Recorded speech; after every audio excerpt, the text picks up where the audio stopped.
ॐ नमः सिद्धेभ्यः। ॐ नमः सिद्धेभ्यः। ॐ नमः सिद्धेभ्यः।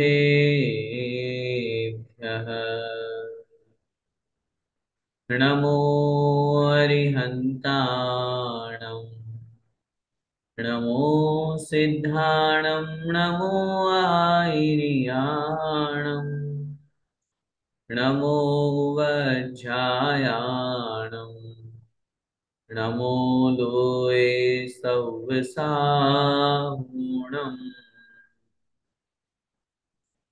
मोक्षमार्गस्य नेतारम्। भेत्तारं कर्म भूभृताम्। ज्ञातारं विश्वतत्त्वानां। वन्दे तद्गुणलब्धये। वन्दे तद्गुणलब्धये। वन्दे तद्गुणलब्धये। पंच परमेष्ठी भगवान की जय। द्वादशांग जिनवाणी माता की जय। आचार्य भगवंत श्री उमा स्वामी मुनि महाराज की जय। चारित्र चक्रवर्ती 108 शांति सागर जी महामुनिराज की जय। संत शिरोमणि आचार्य भगवंत 108 श्री विद्यासागर जी महामुनिराज की जय। ज्येष्ठ श्रेष्ठ निर्यापक श्रवण भावी आचार्य श्री समय सागर जी महाराज की जय। परम पूज्य गुरुदेव निर्यापक श्रमण मुनि पुंगव श्री सुधा सागर जी महाराज की जय। अढ़ाई द्वीपस्थ समस्त महामुनिराजों की जय।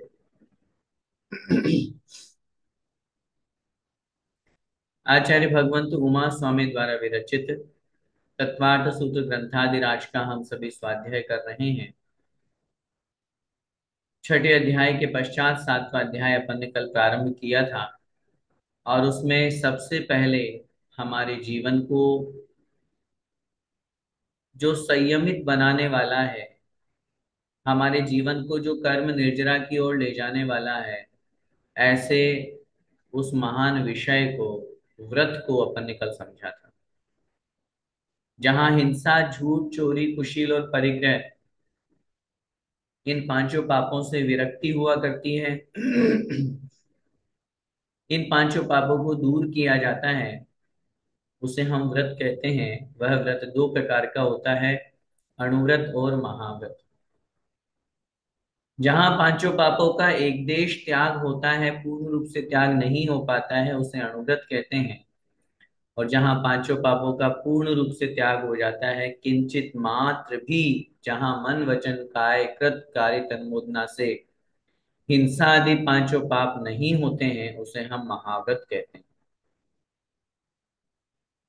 जब इन अणुव्रतों का और महाव्रतों का कोई भी साधक पालन करता है, चाहे वह अणुव्रती गृहस्थ में रह के करे अथवा महाव्रती घर का त्याग करके महाव्रतों को अंगीकार करके जब इन व्रतों का पालन करते हैं, तो वो निरंतर प्रत्येक व्रत की पांच पांच भावनाओं को भाते रहते हैं।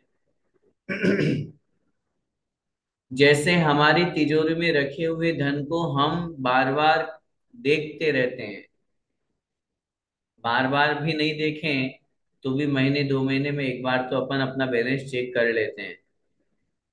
होता है ऐसा? हाँ भाई, कितना क्या रखा है। क्यों करते हैं? क्योंकि हमें धन से मोह है, हमें धन से हमारा संसार चल रहा है, हमारी गृहस्थी चल रही है, वो हमारी आवश्यकता है। ऐसे ही व्रतियों का धन क्या है? व्रतियों का धन क्या है, साधकों का धन क्या है? तो आचार्यों ने लिखा, अणुव्रत और महाव्रती तो उनका धन है। जैसे हम बार बार देखते हैं, चेक करते हैं, ऐसे ही ये साधक अपने व्रतों की रक्षा के लिए, अपने व्रतों को पूर्ण रूप से यथास्थिति रूप में बनाए रखने के लिए प्रत्येक व्रत की पांच पांच भावनाओं को भाते हैं। और पिछली कक्षा में अपन ने तीन व्रतों की भावनाओं को समझा था, अहिंसा व्रत, सत्य व्रत और अचौर्य व्रत। अहिंसा व्रत का पालन करते हुए मुनि महाराज किस प्रकार अथवा श्रावक किस प्रकार अपनी चर्या का पालन करता है, किसी भी वस्तु को लेते देते समय, रखते समय, उठते बैठते समय, जाते आते समय, मन से अथवा वचन से, काय से, सभी प्रकार से उसका बस एक ही टारगेट, एक ही ध्यान रहता है, मेरे द्वारा किसी भी जीव की हिंसा नहीं होनी चाहिए। कितनी बड़ी बात है, आचार्य महाराज कह रहे हैं वह व्रती है, रात्रि में न भोजन करे, न पान पीने का कोई वस्तु ग्रहण करे। हमने जो इतनी प्रकार की गलियां निकाली है, ये नहीं ये नहीं ये सब मान्य नहीं है, ये हमारे द्वारा है। ठीक है, एक अपेक्षा से कोई पूरा त्याग नहीं कर पा रहा है तो उसको त्याग कराने के लिए ये सीढ़ियां बनाई गई है। भैया तुम पूरा छोड़ नहीं सकते तो चलो पहले अन्न छोड़ दो, अन्न छोड़ने के बाद में फिर साल 2 साल अभ्यास करो, अच्छा अभ्यास हो जाए तो फिर उसके बाद में खाने के आइटम छोड़ दो, पीने का रख लो मात्र, पीने का भी अभ्यास रह जाए, अब हो रहा है उसको भी धीरे धीरे छोड़ करके फिर सिर्फ पानी और दवाई की छूट रख लो। ये एक तरीका है, राजमार्ग नहीं है ये, कि त्याग करने के लिए एक तरीका बना दिया, भी पूरा एक साथ त्याग नहीं कर सकते तो जिसकी शक्ति है सामर्थ्य है पूरा त्याग करने की, वो पूरा त्याग करे। अणुव्रत क्यों बनाए गए हैं? हम एक साथ पांचों पापों का त्याग नहीं कर सकते, सामर्थ्य नहीं है मुनि बनने की, सीधी दीक्षा मुनि लेने की, मुनि दीक्षा लेने की। तो पहले अभ्यास करें। शिक्षाव्रत किसको कहते हैं? 12 व्रत में 5 अणुव्रत, 3 गुणव्रत और 4 शिक्षाव्रत आएंगे, इसमें वर्णन अपन पढ़ेंगे। शिक्षाव्रत माने जो मुनि बनने की शिक्षा देते हैं, जो महाव्रतों को धारण करने की शिक्षा देते हैं। इसलिए यहाँ पर ये व्रत की जो भावनाएं हैं ये दोनों के लिए है, अणुव्रति के लिए भी और महाव्रति के लिए। सत्य व्रत में अपन ने पढ़ा, चाहे क्रोध में, लोभ में, हास्य में, भय में, किसी भी प्रकार से झूठ नहीं बोलना, शास्त्र के अनुसार अपनी वचन निकलना चाहिए। अगर कोई वस्तु का हमको ज्ञान नहीं है, कोई विषय हमको नहीं आता है, तो ऐसा नहीं इतने सारे लोगों के बीच में अगर मैं नहीं बताऊंगा तो मेरी बेइज्जती हो जाएगी। इतने सारे लोगों के बीच में अगर मैं कहूंगा मुझे नहीं आता है तो लोग कहेंगे, लोग इनको ऐसे इतना सा भी नहीं आता। कोई बात नहीं, विकल्प करने की आवश्यकता नहीं है। हम कौन से स्थान की मूली है? जब कलिकाल सर्वज्ञ आचार्य वीरसेन स्वामी महाराज स्वयं लिखते हैं कि नहीं पता, आगम में जो लिखा है इस विषय में आचार्यों के 2 मत है, इस विषय में आचार्यों के 3 मत है, मैं किसी एक मत को पुष्ट करके अन्य आचार्यों का अवर्णवाद नहीं कर सकता। जब ऐसे महान आचार्य ही निर्णय की स्थिति में नहीं पहुंच पा रहे तो हम और आप कहां से पहुंचेंगे? वर्तमान में सर्वज्ञ का अभाव है। इसलिए जितना आगम हमारे पास में है उसके प्रमाण के माध्यम से हम अपनी बात करें, अपने मन मर्जी से नहीं। इसका नाम होता है सत्यव्रत की अनुवीची भाषण नाम की भावना। अचौर्य व्रत में अपन ने समझा कि किस प्रकार किसी स्थान पर सूने मकान में, वृक्ष की कोटर में, पर्वत की गुफाओं में रह करके साधना करना, ऐसे स्थान पर रहना जहां पर कोई नहीं रहता हो ताकि साधना अच्छी तरह से हो, जिस स्थान पर, जिस वस्तु पर किसी का स्वामित्व नहीं हो। मुनि महाराज क्यों क्यों ठहरते हैं मंदिरों में? मुनि महाराज क्यों ठहरते हैं किसी के उपवन में, बाहर नगर के उपवन में?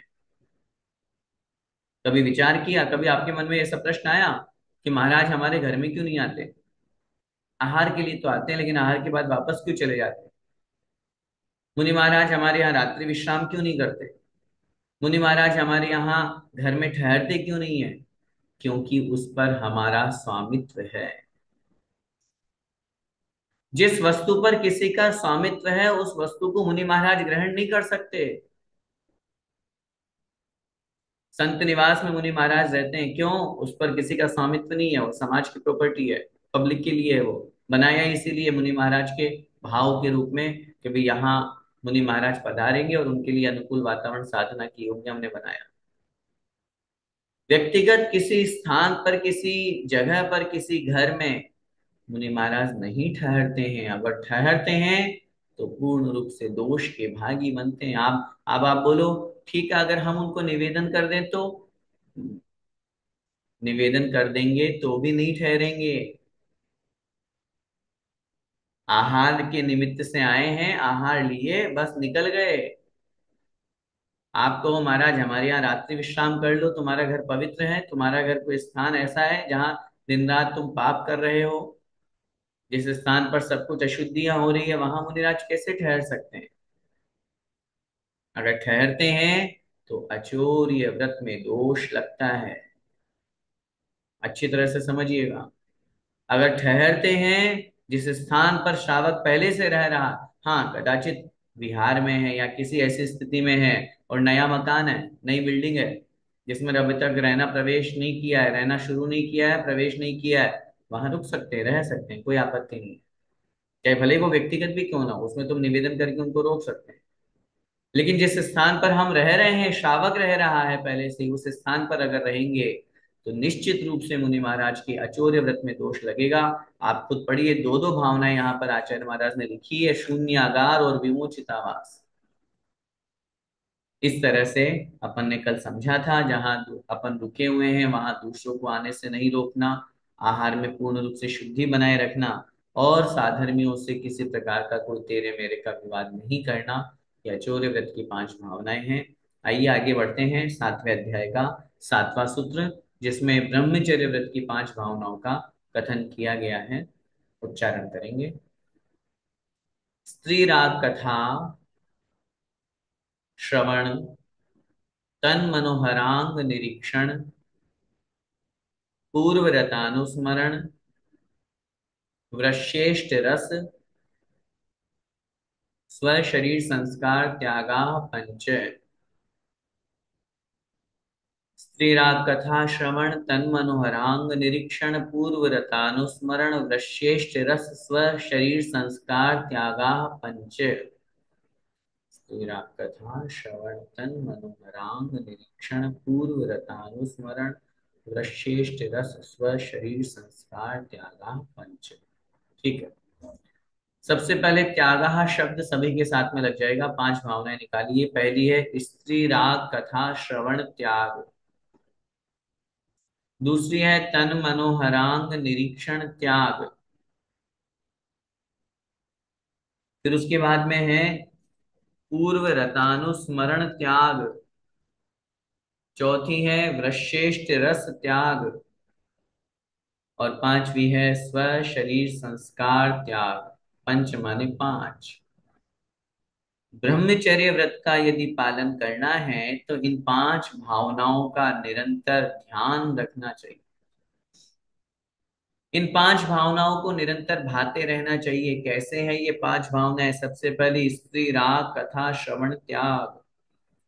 स्त्रियों में राग बढ़ाने वाली कथाओं को सुनने का त्याग करना। ऐसे कॉमिक्स पढ़ना या ऐसे सीरियल देखना या ऐसी पिक्चर्स देखना, ऐसी मूवीज देखना जिससे स्त्रियों के प्रति और राग भाव, काम भाव, विकार भाव पैदा हो रहा हो। यहाँ एक निवेदन हम आपसे कर दें, जब हम ब्रह्मचर्य व्रत की बात करते हैं तो स्त्रियों का कथन आता है, ये पुरुषों की अपेक्षा से समझना चाहिए। जहाँ स्त्रियां पढ़ रही हों वहां ये कथन पुरुषों की अपेक्षा से समझ लेना चाहिए। स्त्रियों की अपेक्षा से बात करेंगे तो पुरुषों में राग बढ़ाने वाली कथाओं को सुनने का त्याग करना। दूसरे नंबर पे दिया तन मनोहरांग निरीक्षण त्याग। तन माने उनके मनोहर अंगों को, निरीक्षण माने घूरने का त्याग करना। एक तो होता है सामान्य देखना और एक होता है कंटिन्यूअस देखते जाना, देखते रहना, उसका नाम होता है निरीक्षण। जैसे निरीक्षण में सामने वाला व्यक्ति ध्यान से देखता है, इसलिए निरीक्षण शब्द का प्रयोग किया। उनके मनोहर, उनके सुंदर अंग प्रत्यंगों को देखने का, निरीक्षण करने का, घूरने का त्याग करना। क्योंकि अगर हम उनको देखेंगे तो निश्चित रूप से हमारे अंदर विकार भाव जागृत होगा। तीसरे नंबर पे लिखा पूर्व रतानुस्मरण त्याग। पूर्व माने पहले के समय में, रत माने भोगे हुए भोगों को, अनुस्मरण माने स्मरण करने का, त्याग माने त्याग करना। पहले जो भोग भोगे हैं, पहले जो उनके साथ में काम विकार के कार्य किए हैं या संबंध बनाए हैं, उनको स्मरण करने का त्याग करना। देख करके भी स्मरण आ जाता है, अथवा जब विकार भाव मन में आता है तो स्मृति में भी स्मरण आ जाता है। तो इसलिए पूर्व में भोगे हुए भोगों को स्मरण करने का त्याग करना। चौथे नंबर पे है वृश्रेष्ठ रस त्याग। वृश्य का मतलब होता है गरिष्ठ, और इष्ट का मतलब होता है प्रिय, अच्छा लगने वाला। रस माने भोजन के पदार्थ का, ऐसे रसों का, ऐसे भोज्य पदार्थ का जो हमारे लिए अत्यधिक गरिष्ठ हो और अत्यधिक इष्ट हो, उनका त्याग करना। क्योंकि यदि हमें कभी अपनी फेवरेट डिश मिल जाती है तो हम कितना खाते हैं। हम्म। इतना नहीं, इतना गले तक भर लेते हैं, और ऐसा भर लेते हैं, भाव कहने का तात्पर्य ये है हम अत्यधिक मात्रा में खाते हैं। और साथ में अगर वो है वस्तु गरिष्ठ है, तो ये खुद अपने आप में अनुभव कीजिए कि जब कभी इष्ट और गरिष्ठ वस्तु का भक्षण हो जाता है तो शयन का भाव आता है, नींद आती है, विकार भाव पैदा होता है। इसलिए ब्रह्मचर्य व्रत की भावना रखने वाले व्यक्ति को कहा, भैया गरिष्ठ और इष्ट वस्तु मत खाओ, भोजन करो तो पेट जितना मांग रहा है उससे कम भोजन कीजिए। कभी फील करना, हम बहुत बार करते हैं ऐसा, क्योंकि हमारे साथ होता है। होने का तात्पर्य यह है, कहीं पर अपन जाते हैं और वहां पर यदि अत्यधिक मात्रा में भोजन कर लिया जाता है, या जितना पेट मांग रहा है स्वाद के कारण से या स्वाद के चक्कर में और ज्यादा खा लिया, तो उसके बाद नींद आना स्वाभाविक है। और यदि आपने भोजन कम किया है तो ये डेफिनेटली मान के चलिएगा, नींद नहीं आएगी, विकार भाव नहीं आएगा, गलत परिणाम नहीं आएंगे। इसलिए ब्रह्मचर्य व्रत की रक्षा करने के लिए, ब्रह्मचर्य व्रत का पालन करने के लिए इष्ट और गरिष्ठ वस्तु का त्याग करना। और अंतिम दिया स्व शरीर संस्कार त्याग। अपने शरीर को सजाने संवारने का त्याग करना, जितना हो सके सादगी भरा जीवन जिए। अगर हम अपने शरीर को सजा रहे हैं, संवार रहे हैं बहुत ज्यादा आप, तो फिर उसका मतलब समझिए आप दूसरे को आकर्षित करने के लिए ये कार्य कर रहे हैं। और दूसरे को आकर्षित करने के लिए कर रहे हैं, इसका मतलब आपके मन में विकार भाव है, आपके निमित्त से सामने वाले का मन खराब हुआ है, विकार हुआ है, विकृत हुआ है, कहीं ना कहीं दोष है। और जिन वस्तुओं से, जिन प्रसाधन सामग्री से आप अपने शरीर को सजा संवार रहे हैं, एक बार जरूर उन पर विचार कर लें, कितने जीवों को मार करके, हिंसा करके उन सामग्रियों को बनाया गया है। इसलिए ब्रह्मचर्य व्रत का पालन करने के लिए स्पष्ट रूप से यहाँ कहा गया है, इन पांचों भावनाओं को अपन को समझना चाहिए। स्त्रियों के प्रति राग बढ़ाने वाली कथाओं को सुनने का त्याग करना, उनके मनोहर और सुंदर अंगों को देखने का त्याग करना, पहले के जो भोगे हुए भोग हैं इनका स्मरण करने का त्याग करना, वृश्य और इष्ट अर्थात गरिष्ठ और इष्ट वस्तु का त्याग करना, और अपने शरीर को सजाने संवारने का त्याग करना। यदि हम ऐसा करेंगे तो निश्चित रूप से हमारा ब्रह्मचर्य व्रत सुरक्षित रहेगा। आइए आगे। अब ब्रह्मचर्य व्रत के बाद में अपरिग्रह व्रत की भावनाओं को यहाँ पर कह रहे हैं। आइए देखते हैं। मनोज्ञा मनोज्ञेन्द्रिय विषय राग द्वेष वर्जनानि पंच। बोलिए। मनोज्ञा मनोज्ञेन्द्रिय विषय राग द्वेष वर्जनानि पंच। पदच्छेद करेंगे। मनोज्ञ अमनोज्ञ इंद्रिय विषय राग द्वेष वर्जनानि। पंच माने पांच भावनाएं निकालनी है। अब पांच भावनाएं ऐसे नहीं निकलेगी जैसे पहले के निकालते आ रहे हैं। यहाँ पे इंद्रिय का अर्थ है इंद्रिय, और इंद्रिय कितनी होती है? पांच। पहले अर्थ लगाइए सूत्र का, फिर हम भावनाएं निकालेंगे, मनोज्ञ और अमनोज्ञ। मनोज्ञ का मतलब मन को अच्छी लगने वाली, और अमनोज्ञ माने मन को अच्छी नहीं लगने वाली। मनोज्ञ अर्थात मन को रुचिकर, मन को अच्छा लगने वाला और मन को अच्छा नहीं लगने वाला इंद्रिय का जो विषय है, इंद्रिय विषय, उनमें राग द्वेष वर्जनानी, राग और द्वेष का त्याग करना।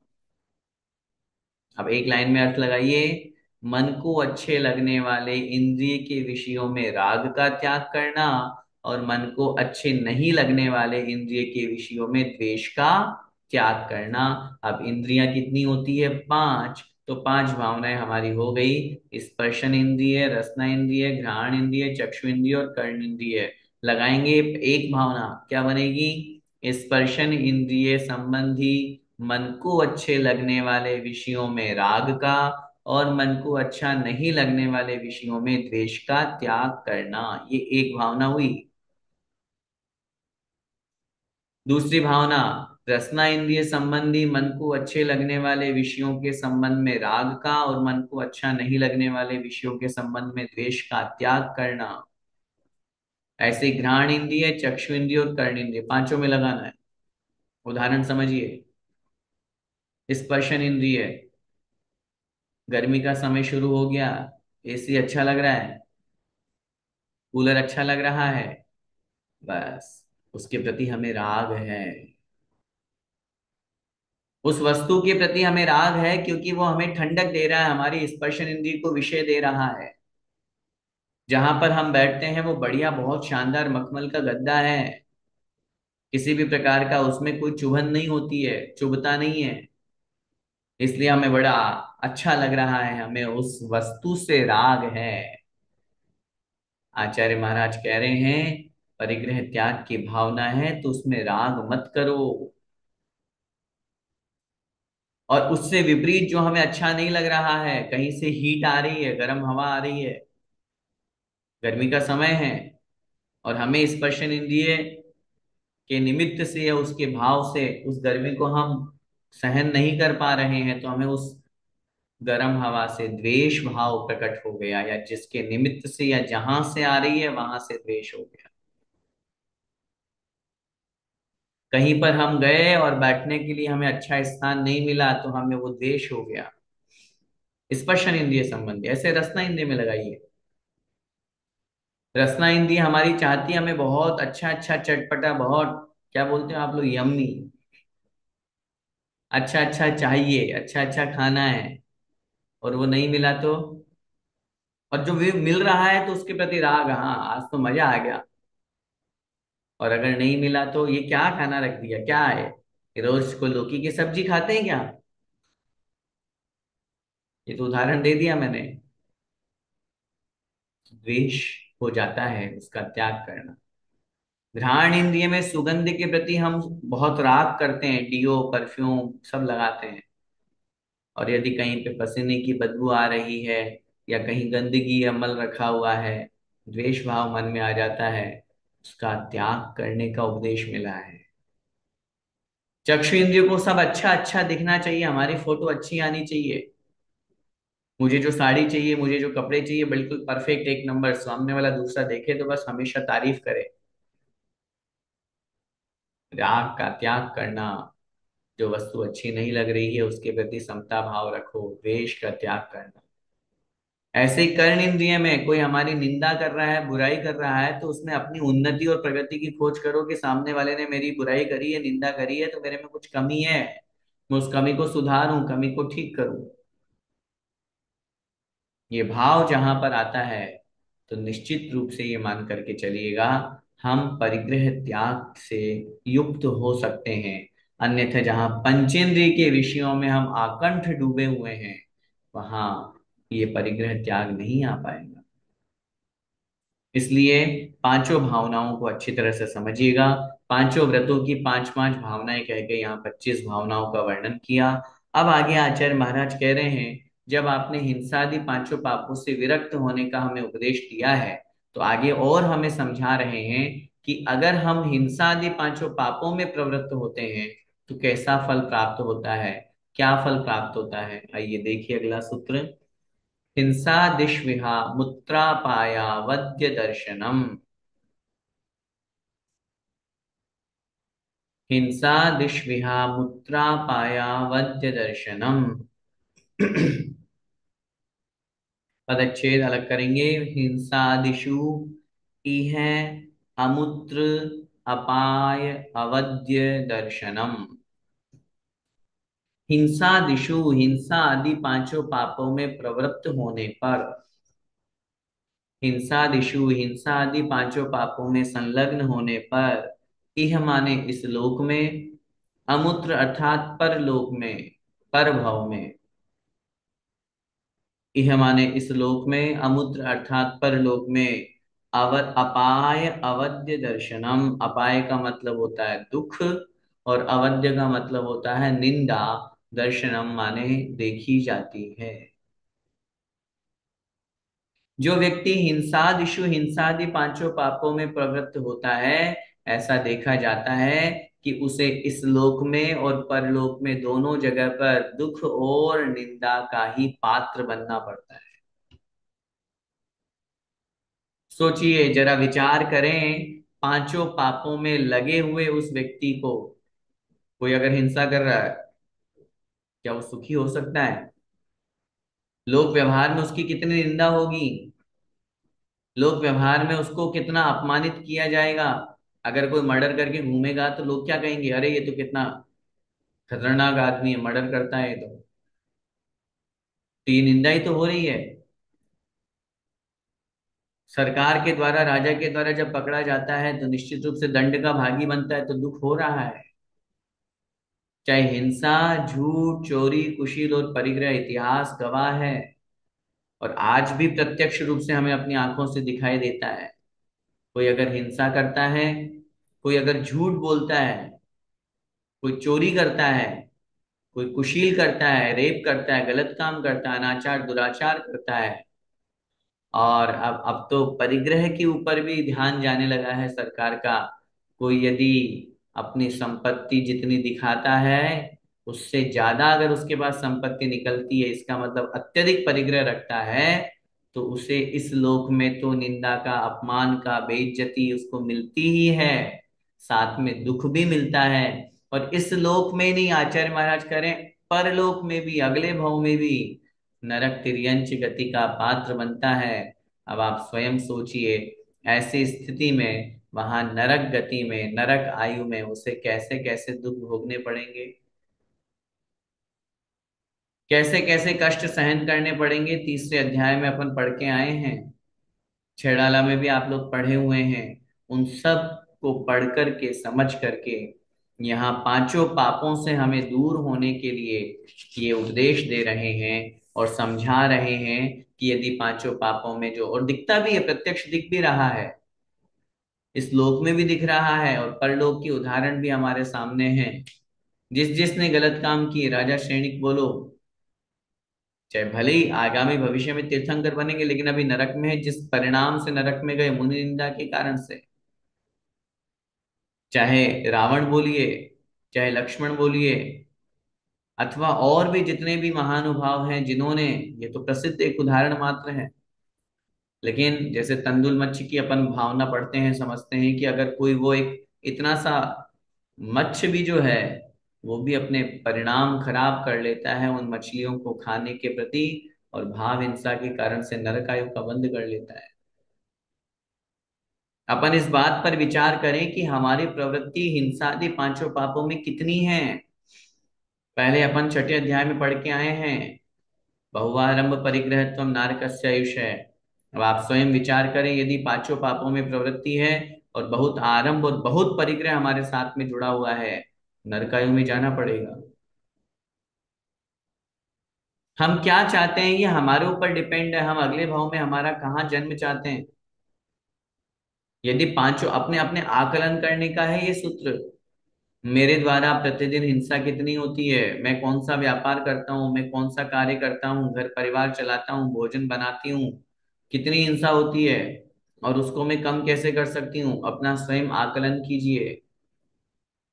मैं कितना झूठ बोलता हूँ, चोरी करता हूँ कि नहीं, कुशील का भाव भले ही द्रव्य रूप में नहीं करता हूँ, प्रत्यक्ष में नहीं करता हूँ, भाव रूप में और परोक्ष में कितने परिणाम मेरे खराब होते हैं। अपना अपना स्वयं का, अपने मन को टटोलिए, परिग्रह की संख्या, परिग्रह की सीमा कितनी है मेरे पास, सीमा है ही नहीं, मर्यादा है ही नहीं, बस आते जाए आते जाए आते जाए, ये परिणाम जहां पर हुआ करता है, निश्चित रूप से पांचों पापों में प्रवृत्ति है, निंदा और दुख ही प्राप्त होगा। आगे अगले सूत्र में तो आचार्य महाराज लिख रहे हैं, अगला सूत्र देखिए, दुःखमेव वा, दुःखमेव वा, दुखम एव वा माने अथवा ऐसा बोलिए ये पांचों पाप ही दुख है, दुख ही है, दुखम एव। एव का मतलब होता है ही। कोई पूछे हमसे दुख कौन क्या है, क्या दुख है, अरे पांचों पाप में प्रवृत्ति है, इसी का नाम तो दुख है। पांचों पाप रूप प्रवृत्ति हो गई है, इसी का नाम तो दुख है।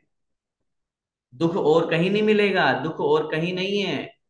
यदि पांचों पापों में हमारी प्रवृत्ति हो रही है तो यही हमारे लिए दुख है। दुख और कोई देने वाला नहीं है, दुख और कोई हमें समझाने वाला नहीं है, या कहीं से कोई वस्तु हमें दुख नहीं दे रही है। पांचों पाप रूप प्रवृत्ति हमारी हो रही है, वास्तव में यही तो दुख है, यही दुख का कारण है। निंदा और दुख जो मिलता है परभव में, ये दुख, जैसे कारण में कार्य का उपचार किया जाता है ना, हिंसा करने से दुख होता है, चोरी करने से दुख होता है।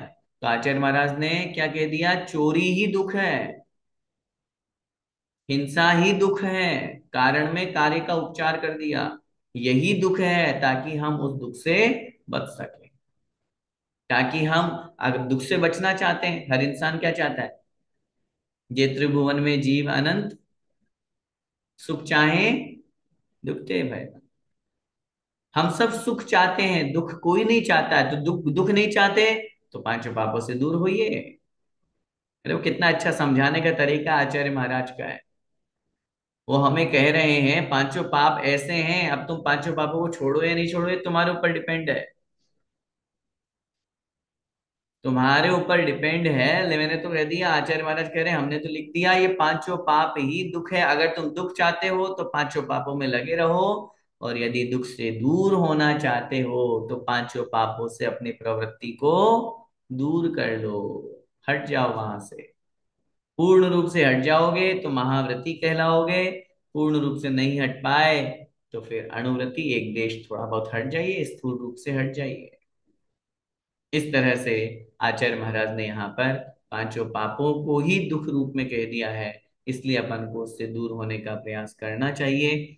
अगले सूत्र में अब पांचों पापों से दूर होने के साथ साथ सम्यक दर्शन की यहाँ पर आचार्य महाराज बात कर रहे हैं, और किस प्रकार सम्यक दृष्टि की भावना हुआ करती है, संसार के सभी जीवों के प्रति उसके कैसे परिणाम होते हैं, वो अगले सूत्र में बता रहे हैं। देखिए जरा, मैत्री प्रमोद कारुण्य माध्यस्थ्यानि च सत्वगुणाधिक क्लिश्यमाना विनयेषु। मैत्री प्रमोद कारुण्य माध्यस्थ्यानि च सत्व गुणाधिक क्लिश्यमाना विनयेषु।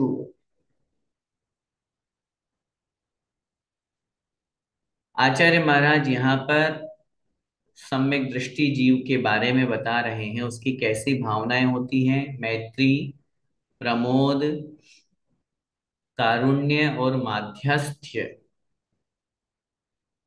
च माने और, क्रमशः किनके साथ, किनके प्रति, सत्व, गुणाधिक, क्लिश्यमान, और फिर यहां से निकलेगा अविनयेषु, अविनयेषु।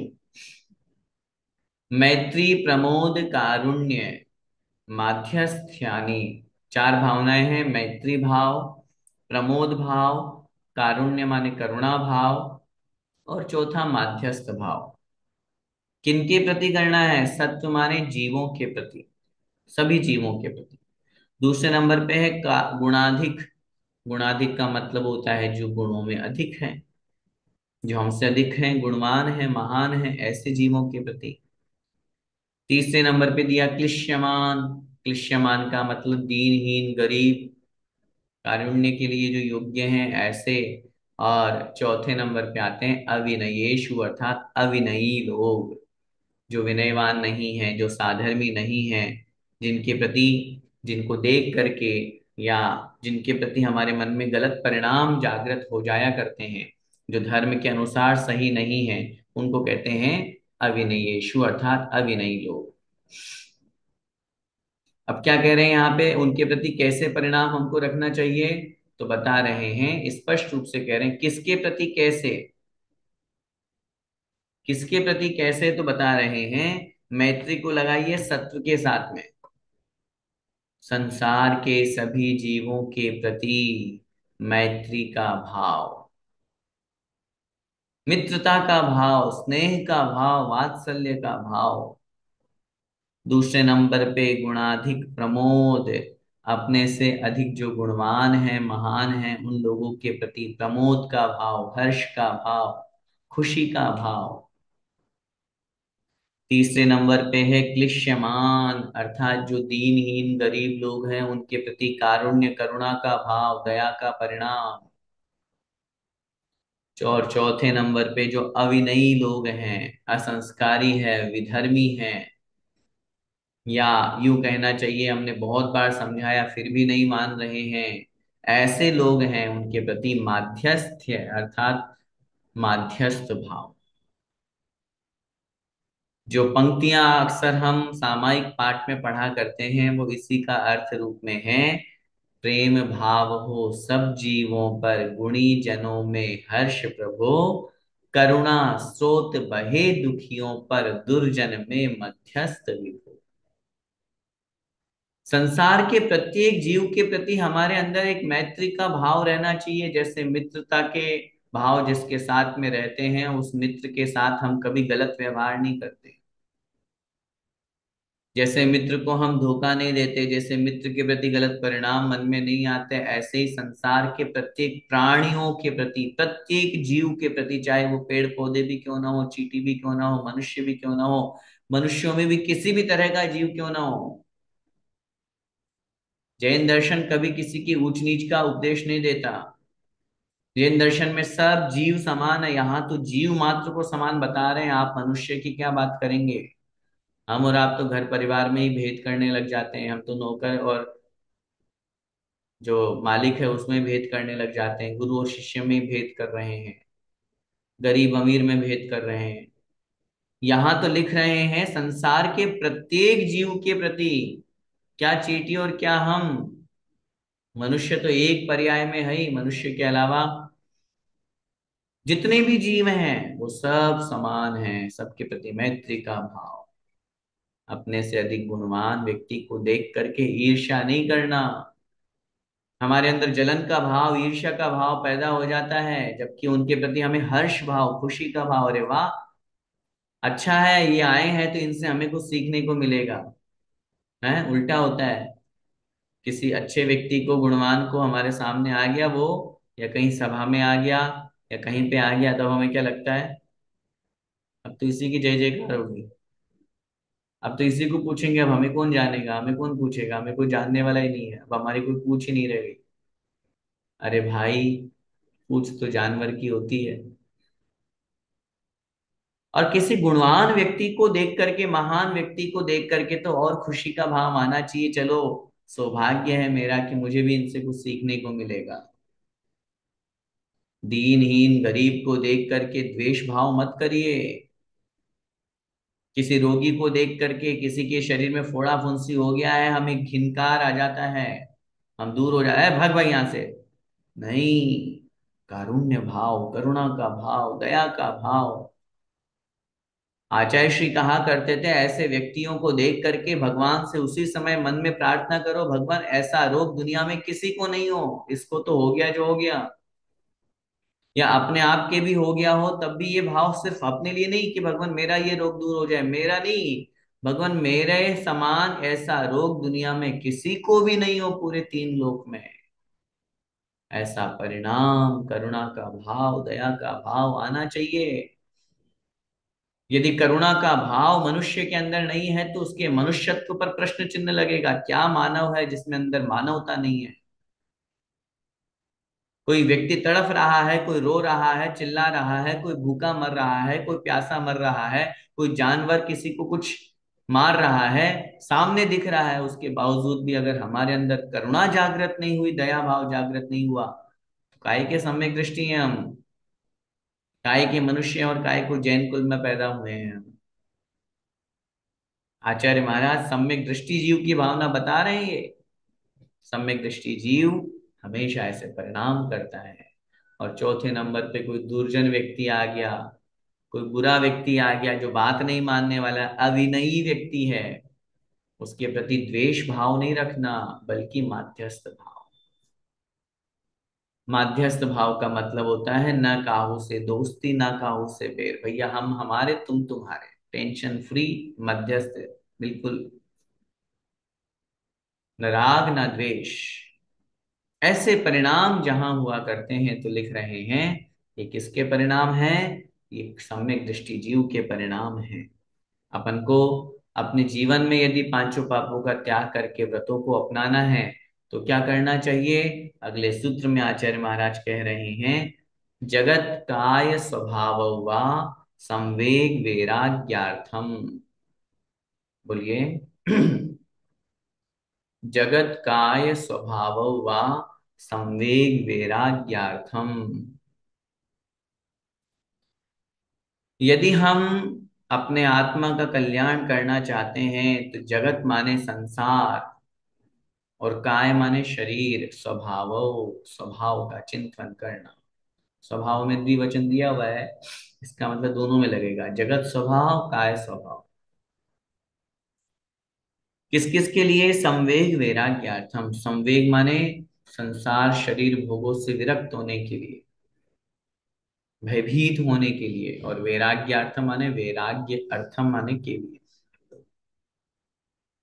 यदि हम वैराग्य को प्राप्त करना चाहते हैं तो क्या करें? आचार्य महाराज लिख रहे हैं, काय स्वभाव, शरीर का चिंतन कीजिए। यदि हम संसार से भयभीत होना चाहते हैं, संसार से निकलना चाहते हैं तो क्या करें? जगत स्वभाव, जगत के स्वभाव का चिंतन करें। यदि हम जगत के स्वभाव का चिंतन करेंगे तो हमें जगत से भयभीत पना आएगा। जगत से भयभीत पने का मतलब होता है संवेग भाव प्रकट होगा। संवेग भाव का मतलब होता है संसार शरीर और भोगों से विरक्ति होना। जहां पर हमें संसार बढ़ रहा है, कर्म के आश्रव हो रहे हैं, जहां इंसानी पांचों पापों में प्रवृत्ति हो रही है, जरा इस संसार के बारे में चिंतन तो करें। जिस संसार में हम जिसको अपना अपना बोल रहे हैं, जिनको अपना मान रहे हैं, जिनकी प्रति हमारे अंदर ये भाव पैदा हो रहे हैं कि ये सब मेरे हैं, उनके बारे में जरा विचार तो करें कि वास्तव में कौन किसका है, कितना है।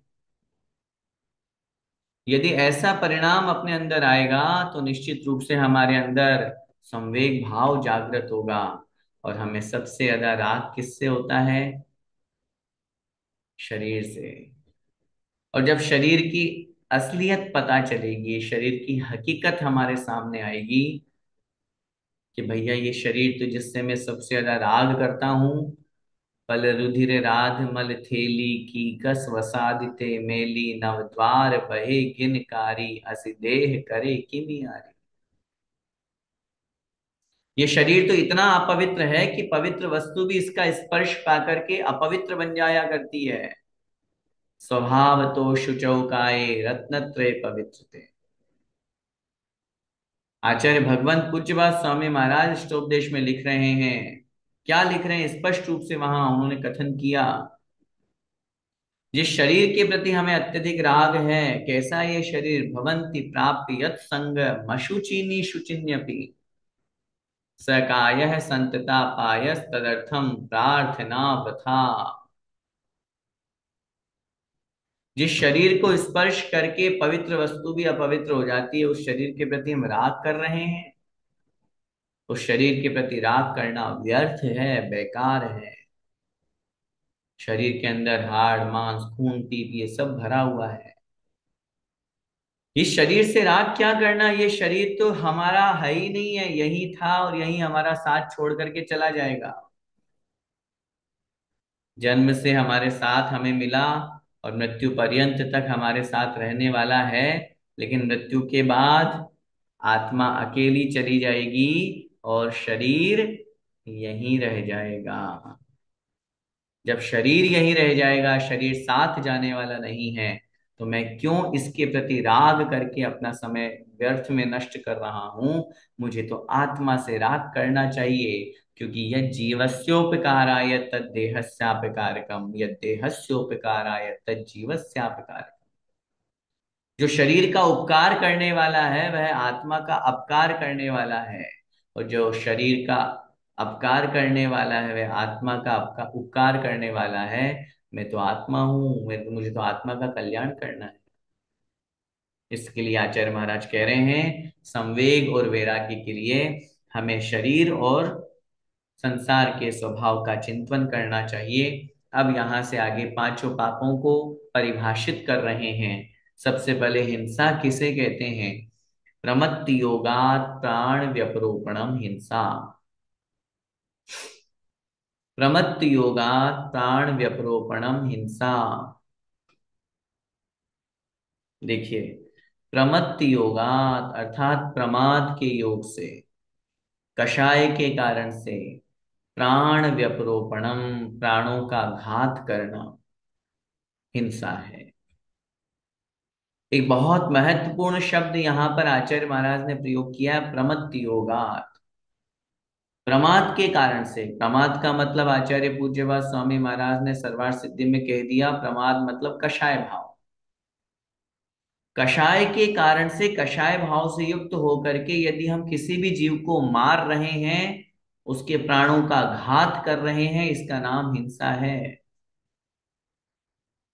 क्योंकि यहाँ प्रमत्ति योगात शब्द इसलिए महत्वपूर्ण है क्योंकि बहुत बार ऐसी स्थिति भी हुआ करती है कि हमारा भाव नहीं है मारने का, हम तो बिल्कुल सावधानी से कार्य कर रहे हैं, फिर भी कदाचित जीव की हिंसा हो जाती है, तो भी वहां हिंसा का दोष नहीं लगता। अच्छा बताइए, डॉक्टर कोई भी ऑपरेशन करते हैं या किसी को भी एक्सीडेंट हो गया, कुछ भी ऐसी स्थिति, अप्रिय स्थिति उसके साथ में घटित हो गई और जीवन मरण के बीच में वो व्यक्ति झूल रहा है। अब ऐसी स्थिति में डॉक्टर अपना फुल 100% दे रहे हैं, फिर भी अगर वो मरण को प्राप्त हो जाता है, तो क्या डॉक्टर को हिंसा का दोष लगेगा? बोलिए। नहीं लगेगा। क्यों नहीं लगेगा? क्योंकि प्रमत्ति योग नहीं है, कषाय भाव नहीं है। कषाय के कारण से उन्होंने नहीं मारा, उसकी आयु उतनी ही थी, वो तो प्रयास कर रहे थे। चलो दूसरा उदाहरण, मुनि महाराज एरिया समिति से देख करके चल रहे हैं, बिल्कुल चार हाथ जमीन देख के चल रहे हैं, और फिर भी अगर कोई छोटा सा जीव उनके पैरों में आके मरण को प्राप्त हो जाता है, तो क्या मुनि महाराज को हिंसा का दोष लगेगा? नहीं लगेगा। क्यों नहीं लगेगा? प्रमत्ति योग नहीं है। अपने प्राणों का अथवा दूसरे के प्राणों का घात करने का नाम हिंसा है। अगर अपने भी कोई प्राणों को मार रहा है, घात कर रहा है, बहुत बार देते हैं सेल्फ हार्म करते हैं ना, बहुत से बच्चे ब्लेड से अपना कट लगा लेते हैं, मार लेते हैं, आत्महत्या कर लेते हैं, अथवा किसी और को भी मार रहे हैं, लेकिन प्रमत्त योग शब्द का प्रयोग है। प्रमाद योग है, कषाय भाव है, क्रोध मान माया लोभ के साथ में अगर वह मारने का परिणाम या मार रहे हैं, चाहे द्रव्य रूप में चाहे भाव रूप में, तो वहां हिंसा का दोष लगता है। इसलिए हिंसा को यहाँ बहुत अच्छी तरह से डिफाइन किया है। अपन लोग बहुत बार ऐसी स्थिति होती है कि अपना प्रमाद योग है, भले ही जीव नहीं मर रहे हैं। अब यहां तो उदाहरण समझिए, ईर्ष्या समिति से चल रहे हैं और जीव मर गया तो भी दोष नहीं मुनि महाराज को, और कोई मुनिराज अगर ईर्ष्या समिति से नहीं चल रहे हैं और जीव भी नहीं मर रहे हैं तो भी हिंसा का दोष लग रहा है, क्योंकि हिंसा के दोष में प्रमाद योग स्पेशल है। इसलिए भाव हिंसा भी वहां पर हो जाया करती है। प्रमत्त योग शब्द को बहुत अच्छी तरह से समझ करके हिंसा को समझना चाहिए। आगे अनृत माने झूठ की परिभाषा बता रहे हैं। असद अभिधान मंद्रतम। असद अभिधान मंद्रतम। असत अभिधानम अनृतम। असत माने जो है ही नहीं, सत का मतलब होना, और असत माने जो है ही नहीं, अथवा जो कल्याणकारी नहीं है, जो सही नहीं है, उसका अभिधानम अर्थात कथन कर देना, उसको बोलना अनृतम अर्थात झूठ कहलाता है। जो वस्तु है ही नहीं है उस वस्तु को प्रकट कर देना या बोल देने का नाम झूठ है। प्रमाद योग यहाँ पर भी लगेगा। अगर कोई किसी की रक्षा करने के लिए झूठ बोल रहा है तो वो बोला गया झूठ झूठ नहीं है। जैसे एक प्रसिद्ध उदाहरण अपन सुनते ना, मुनि महाराज जंगल में तपस्या कर रहे थे, कोई पीछे से वो आया, मारने वाला व्यक्ति गाय को, गाय पीछे पीछे से आगे निकल गई और वो पीछे पीछे से उसको पकड़ने के लिए, मारने के लिए आ रहा था। तो उसने उससे पूछा, महाराज से पूछा, महाराज आपने गाय को देखा? तो उन्होंने कहा नहीं, गाय को नहीं देखा हमने तो, जबकि देखा था महाराज ने। उन्होंने भले ही झूठ बोल दिया, लेकिन झूठ बोलने के पीछे उद्देश्य क्या था? जीव रक्षा करना। वहां बोला गया झूठ, झूठ पाप नहीं है, बल्कि और उनके उस व्रत में, नियम में, संकल्प में उनकी निर्जरा का कारण बन जाया करता है। ऐसे ही जैसे एक वो शिकारी का उदाहरण आता है, सामने वाले को पता है, शिकारी को, ये झूठ नहीं बोलते हैं, मुनि महाराज हैं। उसने एक चिड़िया को अपने हाथ में दबाया और बोला बताओ ये जिंदा है कि मरी हुई है। वो जानता है अगर ये बोलेंगे कि ये जिंदा है, थोड़ी सी तड़पड़ा रही है, पंख हिल रहे हैं, तो तुरंत मैं दबा दूंगा इसकी गर्दन और बोल दूंगा लो मर गई है, तो मरी हुई है ये तो। वो जानते हैं कि जिंदा है, तो भी उन्होंने बोला नहीं ये तो मर गई। और उन्होंने झूठ बोल करके, जैसे शिकारी ने कहा ये मर गई है, उन्होंने उसने उसको उड़ा दिया, अरे आपने तो झूठ बोल दिया, ये तो जिंदा है। वो मन में सोच रहे हैं, शिकारी भाई हमने तुमको झूठ बोल दिया, लेकिन हमने तो जीव की रक्षा कर ली, हमने तो अपने व्रत की रक्षा कर ली। इसलिए यहां भी प्रमत्त योगात शब्द लगाना महत्वपूर्ण है, कि प्रमाद के योग से यदि हम जो वस्तु नहीं है उसका भी कथन करते हैं, अथवा जो वस्तु है उसका कथन नहीं करते हैं, तो वह अनृत अर्थात झूठ की कोटि में आता है। एक और सूत्र लेते हैं आज की कक्षा का। अदत्ता दानम स्तेयम। अदत्त आदानम। अदत्त माने बिना दिए, आदानम माने ले लेना। बिना दिए वस्तु को ग्रहण करने का भाव जो है उसका नाम है स्तेयम अर्थात चोरी। जहां किसी की वस्तु रखी हुई है, गिरी हुई है, भूली हुई है, उसने नहीं दी हमको, फिर भी अगर हमने उसको जबरदस्ती ले लिया है, तो वह चोरी का भाव कहलाता है। सामने वाले व्यक्ति का देने का भाव नहीं है। सुनिए समझिए, सामने वाले व्यक्ति का देने का भाव नहीं है। चलो आपने जो नहीं, जो भूली हुई है, गिरी, वो तो उठाई नहीं। अब आप अगर किसी से हम जबरदस्ती भी कर रहे हैं तो भी चोरी का दोष लगेगा।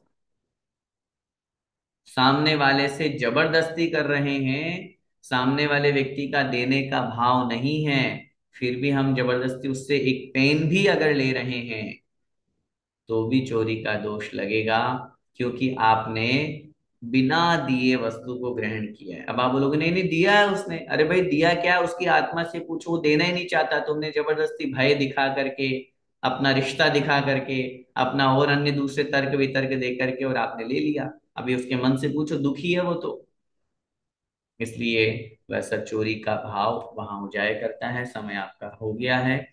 आज अपन ने जो सूत्र समझे हैं उनमें ब्रह्मचर्य और अपरिग्रह व्रत की भावनाओं को समझते हुए अपन इन भावों को अपने जीवन में अपनाएं, ताकि हमारे व्रत बहुत अच्छे बने रहे, और व्रत नहीं भी है तो भी हमारे परिणाम बहुत अच्छे बने रहें। हिंसा आदि पांचों पापों की प्रवृत्ति से दुख ही प्राप्त होता है, इसलिए अपन को उनसे बचना चाहिए। और फिर उसके साथ साथ अपने को ये भी ध्यान रखना चाहिए कि हम अगर सम्यक दृष्टि है और सम्यक दर्शन के योग्य अपनी भावनाएं बनाते हैं, तो इन दो पंक्तियों को, इस सूत्र को जीवन में अपना लीजिए। मुझे किसी भी जीव के प्रति कोई गलत परिणाम नहीं करना, गुणवान लोगों को देख करके हर्ष का भाव मेरे अंदर आना चाहिए, दीनहीन गरीब लोगों को देख करके करुणा का भाव जागृत होना चाहिए, और जिससे हमारी नहीं बनती है, कोई अविनयी है, दुर्जन व्यक्ति है, माध्यस्थ का भाव रखें। ऐसे परिणामों को रख करके आपसे बचने का प्रयास करें। इसी मंगलमय भावना के साथ बोले द्वादशांग जिनवाणी माता की जय।